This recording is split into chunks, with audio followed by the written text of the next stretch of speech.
Gas सिलेंडरचा तुटवडा अद्यापही अनेक ठिकाणी जाणवतोय आणि या निमित्तानं गॅस वितरणच्या कार्यालयामध्ये ग्राहकांचा गोंधळही होताना पाहायला मिळतोय।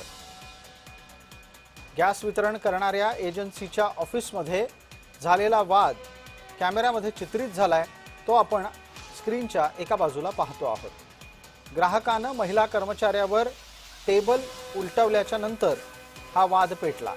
हे सगळं चित्रीकरण नागपूरच्या सिव्हिल लाईन परिसरातल्या एका गॅस एजन्सी मधलं आहे।